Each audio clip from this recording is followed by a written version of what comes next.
really exciting topic that we are going to tackle as the first session today. We as inhabitants of this beautiful planet have used the resources of Earth at unprecedented rates in the take, make, and dispose approach to the circular economy. There is an alternative, the circular economy, which preserves resources and designs out waste. And according to the Circularity Gap Report of 2023, the current state of the global economy is far from circular. It's only 8.6%. This results in a significant waste of materials, energy, and emissions, along with social and environmental costs. And it will require coordinated action amongst all the stakeholders to close the circularity gap. The Middle East, particularly the UAE, has set ambitious climate targets and promoting the transformation to a circular economy. And in particular, the UAE's Circular Economy Policy 2021 to 2031 is a benchmark and is being used as a model by other countries in the region as well. We also have a Circular Economy Council, which drives the initiatives in the transition to circularity. According to PricewaterhouseCoopers, the strategy and scaling these principles across the MENA region could save up to $138 billion in resources and reduce emissions by 150 million tons of CO2 by 2030. So today we have the very best experts, Jean-Kiel Hakenberg from the Ellen MacArthur Foundation and Massimo Mosio from Intesa San Paolo. Our experts are really major drivers of this topic.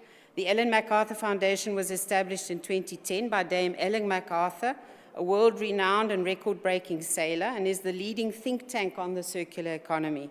Their work and thought leadership has led to the publication of 35 major reports, numerous short papers, books, and thousands of hours of educational and informative content on the circular economy. I can really recommend them as a resource.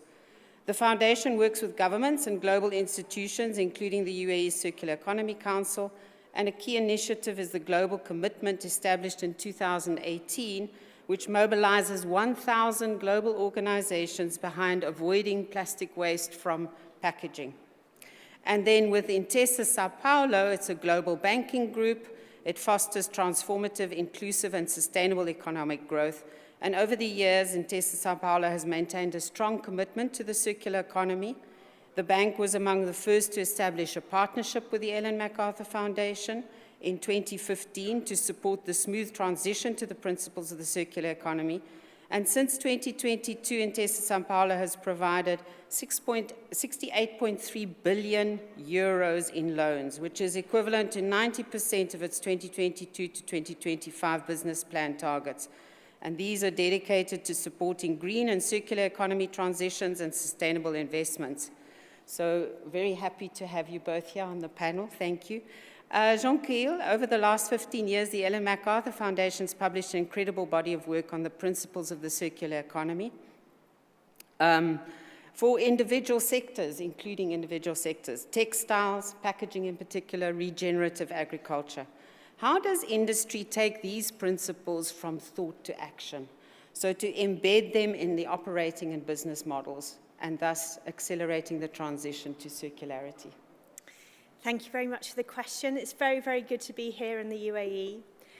I guess a few things to call out here. So whilst we do an awful lot of reports, the Ellen MacArthur Foundation sits at the nexus between policy and also with business. And that's really how we drive change.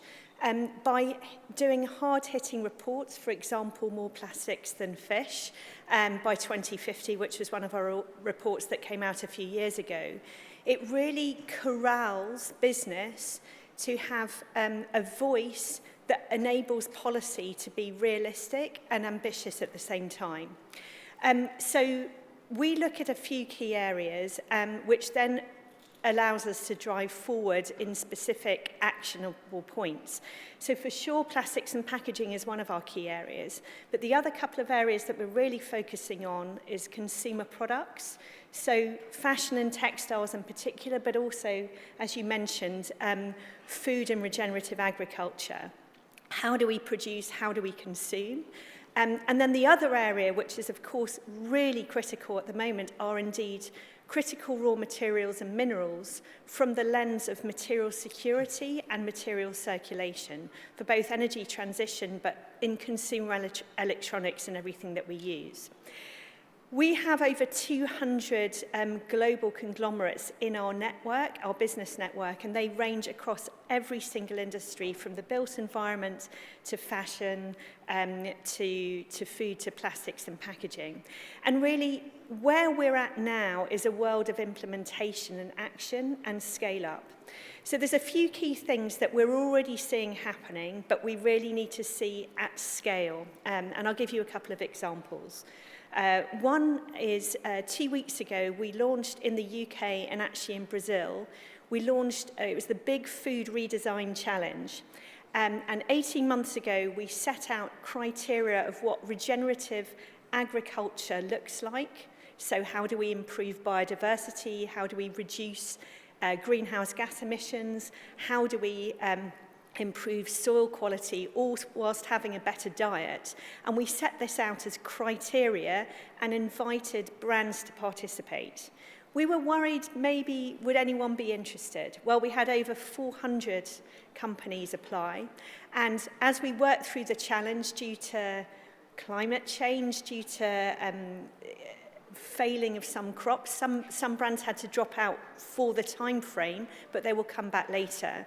And what we ended up with was 141 products from 57 companies covering 12 countries around the world, providing food from breakfast to supper and everything in between that meets all of those criteria.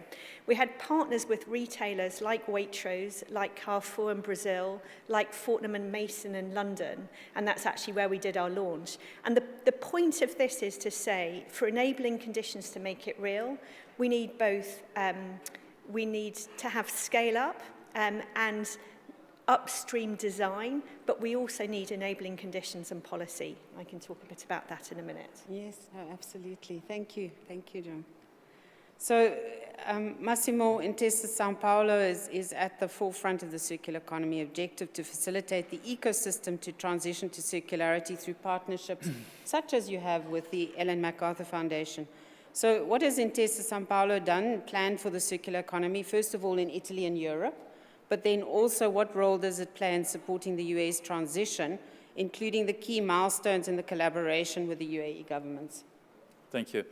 And good morning, everybody, and thank you for having me as a member of this very distinguished panel. I think that there is a perfect timing today for this event, because recently the president of EU, His Highness Sheikh Mohammed bin Zayed Al Nahyan, conducted a state visit in Italy to meet President Mattarella and Prime Minister Giorgia Meloni, and the UAE announced a commitment for 40 billion of US dollar investment in Italy across key sectors, including strategic sector like economy, investment, defense, energy, both nuclear and renewable energy, space and cultural heritage. So 40 billion is an important amount of money, and of course Intesa is ready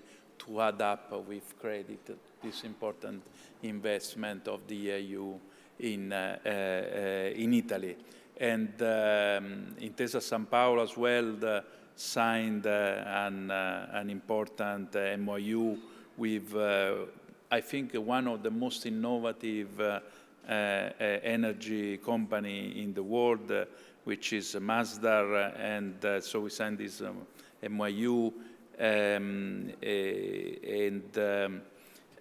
renewed our partnership with Masdar. Masdar, as you may know, has an objective to increase the renewable energy capacity portfolio from 32 gigawatt now to 100 gigawatt in 2030, and we supported them in various and important deals like the Baltic deals, and more recently in December the acquisition of part of Enel, the largest utility company in Italy, at the asset of Enel in Spain.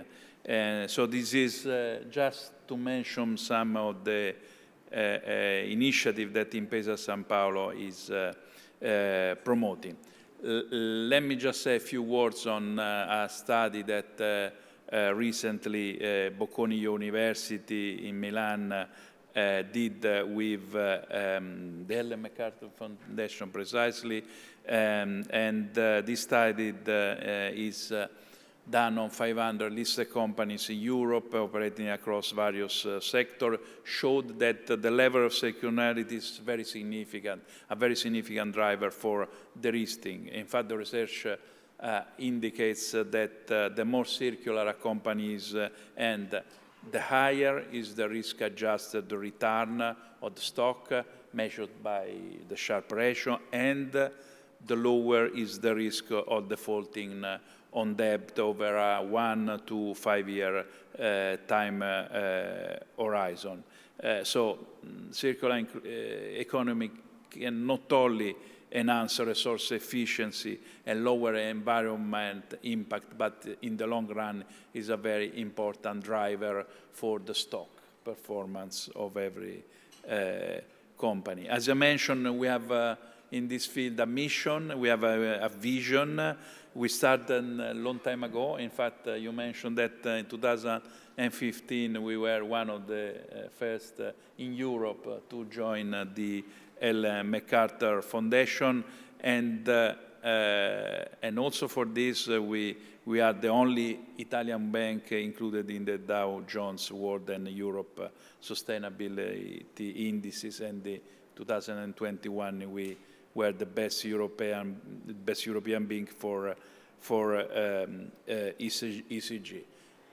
The commitment to circular economy of Intesa Sanpaolo are various. Of course, the partnership that I mentioned, the advocacy, this is an important topic because we have our Brussels office, which is very much involved in all the discussion in Europe around the green transition, the renewable projects, and so on. But internally, we developed a model to sustain the circular economy. First of all, by creating in 2018 our Circular Economy Lab with our Innovation Center and with the Cariplo Factory. Cariplo Foundation is one of our major shareholders. This Circular Economy Lab helps the business to identify opportunities, to foster the collaboration, and provides advisory services to support circular projects in solution, not only in Italy but around the world. They set the KPIs that, particularly Intesa Sanpaolo, but all the other subjects that they want to do initiative in the field can have in their portfolio. And last but not least, we launched this circular economy credit plafond initially in 2018, and from 2018 and 2021 we deployed more than 7.4 billion to this sector, more than the 6 billion that initially we planned to deploy. And under the new plan, 2022 business plan, 2025, we had the plafond of 8 billion. We ended up already in 2024 by deploying 12.6 billion, in particular in various sectors, but traditional sector on the one side, industrial and manufacturing for 33%, energy, water, utilities 32%, 21% construction and furniture. We have various examples of what we did both in Italy and in Europe. I'd like to mention just one deal for a Swedish company called H2 Green Steel, where we did 225 million deal for financing a pioneering hydrogen-based steel making in Europe. This company is set to become the first industrial scale end-to-end green steel producer. Coming to what is the important collaboration between Intesa Sanpaolo and the UAE government, Intesa is committed to extend this facility in support of the UAE green growth strategy, notably by providing dedicated financing and investment solution. We can extend our circular economy credit platform we offer to this new project that the UAE has to invest in Italy. I must say that we already signed a memorandum of understanding on circular economy and innovation with the UAE Ministry of the Economy to well define a framework for cooperation in supporting Emirates' transition to the circular economy principle based on our knowledge sharing and the financial solution that can accelerate the circular business model. And moreover, in 2023, we signed a strategic master agreement on circular economy to enhance, again, Intesa Sanpaolo support to UAE, Ministry of the Economy, and the UAE Circular Economy Council. We're very much supportive in what the Emirates have already set up with their circular economy policy, which in case I will elaborate further. And we are in the phase of environment mapping. A project was launched in 2023, and this phase we analyzed and assessed the UAE innovation and circular economy ecosystem, and we have a direct engagement with the relevant shareholder. To sum up, this is our vision and our mission, and how we think we can help the UAE to proceed along these important lines. So circular finance is certainly one of the key enablers, I think, for the transition to the circular economy.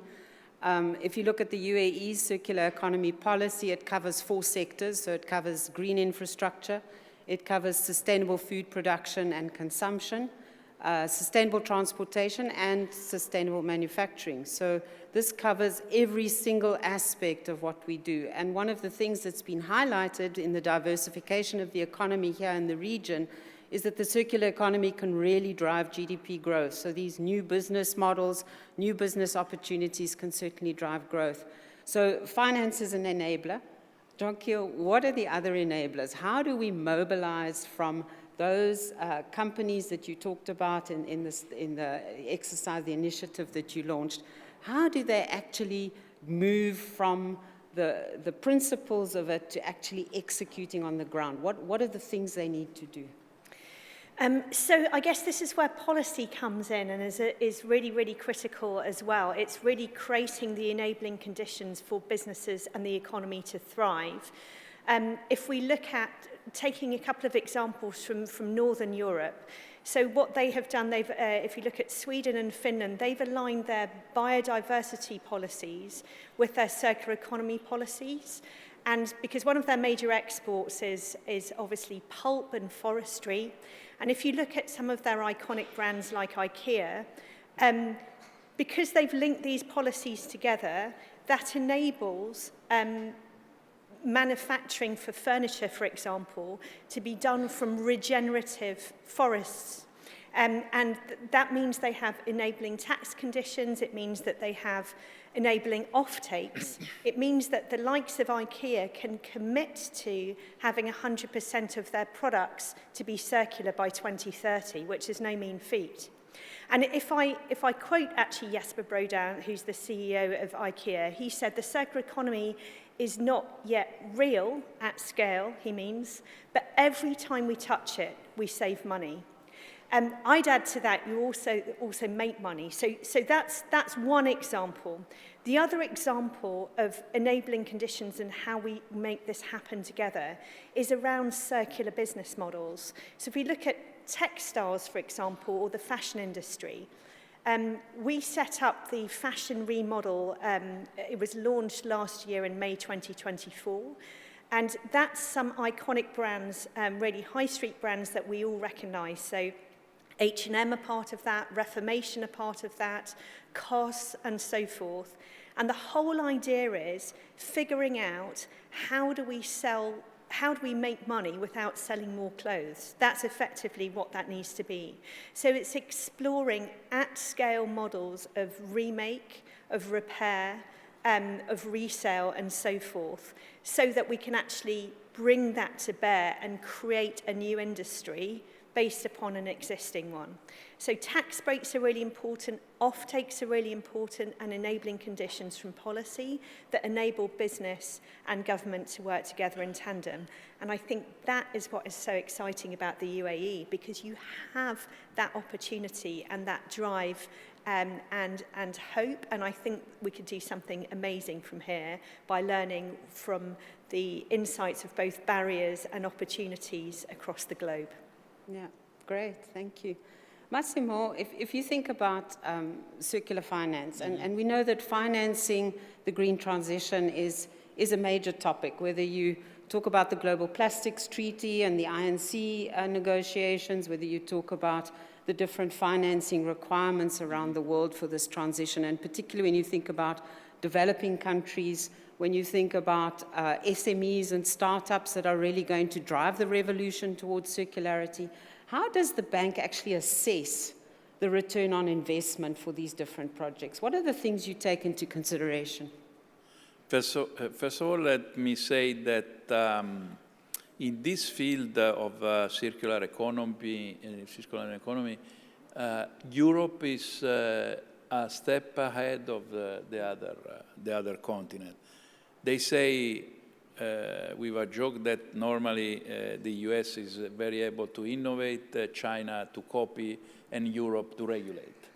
I think that in that case, regulation with the relevant changes that are needed can be a competitive advantage for Europe, no? And for example, the Green Deal, the Circular Economy Action Plan, the emission trading system, the single use of plastic derivative. I think all these important regulations are supporting the transition. So I think we should leverage on that. Yes. On that once upon a time. There is a lot of pessimism around Europe, but I think Europe, generally speaking, in the crisis, does very well. So, and this very moment, I see too much pessimism around Europe. And we should leverage on our main assets, which are 450 million of consumer, a very large single market, an historical heritage that is unique, and some certain assets and certain initiatives that we were the first to begin. I think we demonstrated during the last 10 years that there is a way. If there is a will, always there is a way. And all the principles that we adopt are very much in line with the circular economy policies. For example, we extend loans, so we do derivatives that are indexed, reverse indexed to certain KPI that our circular economy lab has defined with our clients. So in every case, we tend to be creative. We tend to be create an ecosystem that is important. And we think the same way that we can help this the United Arab Emirates and in their circular economy journey. I think it's very important that they approved this circular economy policy in 2021, and across that we can further strengthen our ties with Italy, the broader EU, and the Gulf Cooperation Council. Yeah, great. Thank you, Massimo. So I think what I'd like to ask you is if you think about the transition to a circular economy, it's just not an option in terms of being a nice to have. It's actually an urgent necessity. Massimo, you mentioned the fact about business continuity, about risk management. If we do not make the transition to the circular economy in 10, 15 years, many of our companies will no longer be around.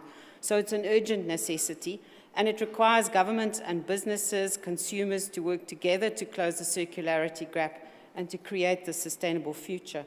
So what is the single most impactful action governments and industry can take to accelerate this transition? So I'm going to ask Jean-Claude first and then Massimo just to comment as a closing. Yes, thank you. So I would say the single thing is think bigger than the sum of your individual organisation. Think bigger than the sum of your individual industry, and think about how you can cross-pollinate and take one product from one industry. The waste of one product can be the value elsewhere. So think bigger than that, because that's why we're in a linear economy to date. Yeah, lovely, thank you. And I think this is an area where in the UAE, we're starting to see that come to life. We have companies like D-Grade that manufacture yarn from PET bottles as an example. So that's one application of what Jean-Claude is talking about. Massimo, what would you say is the most impactful thing that we can do? I think that maybe I said a lot of things already before, but further cooperation across countries is needed. And I quote another example from the European Union is the circular hotspots in Europe, where we can find in certain geography, in certain sector, the best practices, and then we can share the best practices. In terms of our commitment as banking sector, we want, as I mentioned before, to develop tailored financial products and support the business in this transition. And on the other side, in the United Arab Emirates, I think is very important, this Scale 360 initiative, where the aim is to scale up the circular economy practices across industries. We did a 360-degree approach. I think this is really, really important. I think one of the important initiatives that was taken at COP28 here in the UAE was the intention to build this cross-collaboration on the circular economy across the League of Arab States. So we had a half-day event where we had cross-sectoral industry leaders talking to government about the setting up of this regional circular economy platform to allow for public-private partnerships, so across the 22 countries of the League of Arab States. And I think this is exactly the kind of initiatives where countries can learn from each other, they can leverage resources across borders. I think it's exactly what you were mentioning. That's the way we think big, and that's the way we take the circular economy forward. So I'd like to thank my guests very much for really exciting, and I hope this is a good trigger for the rest of the conference. Thank you so much.